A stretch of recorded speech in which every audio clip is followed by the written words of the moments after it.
میں یہ سمجھتا ہوں میرے اپنے بھائی سے تھوڑی سی یہاں پہ وہ ہے، ان کی حکومت کے اندر وہ شہزاد اکبر صاحب ہیں، ان کے پاس اسی قسم کا کوئی پورٹ فولیو نہیں ہے جو پیسے ویسے نے کہا۔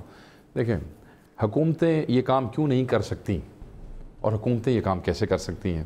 نمبر ایک اس لیے کہ جس وقت انار حکومت آپ سنبھال لیتے ہیں آپ کے پاس 10,000 اتنے بڑے اور چیلنجز ہوتے ہیں کہ آپ اگر صرف ان چیزوں میں الجھ جائیں تو آپ جو اصل چیز ہے عوام کو ڈیلیور کرنا وہ نہیں کر سکتے۔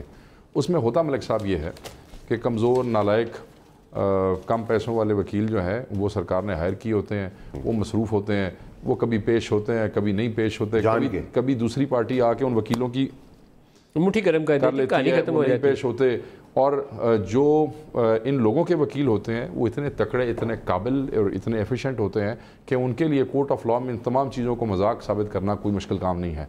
Now that you have a man deputed on this, a dedicated department for this, تو آپ کو تو یہ مسئلہ نہیں ہونا چاہیے۔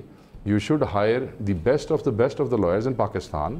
آپ کو ڈیڈیکیٹ کرنا چاہیے ٹائم، آپ نے ایک آدمی ڈیڈیکیٹ کر دیا، obviously you must be drawing salary from government of Pakistan۔ اور مزید ریسورسز چاہیے تو مزید ریسورسز دے دیں تاکہ چوری کا رستہ بند ہو۔ جو وکیل آپ کی مخالف پارٹیاں جن کو آپ جو چور کہتے ہیں ملک کے، جو وکیل وہ ہائر کرتے ہیں وہ وکیل آپ ہائر کریں۔ اس کو اسی طریقے سے نکالنا پڑے گا۔ اگر آپ نے کوئی 10 ارب روپیہ نکالنا ہے اور آپ کو 2, 4, 5 کروڑ روپیہ فیس دینی پڑتی ہے تو دیں، پھر آپ کو پھر دینی چاہیے کیونکہ آپ قوم کا اربوں روپے کا پیسہ لا رہے ہیں۔ سو یہ ممکن ہے، یہ ناممکن نہیں ہے۔ جہاں پہ آپ سمجھتے ہیں کہ نیب یہ نہیں کر رہی ہے، فیڈرل گورنمنٹ کے نیچے وائٹ کالر کرائم کے حوالے سے FIA آپ کی ماتحت ایجنسی ہے، آپ ان کو وہ آپ کے انٹیریئر منسٹر کے ماتحت ہے، آپ اس سے جو مرضی کام چاہیے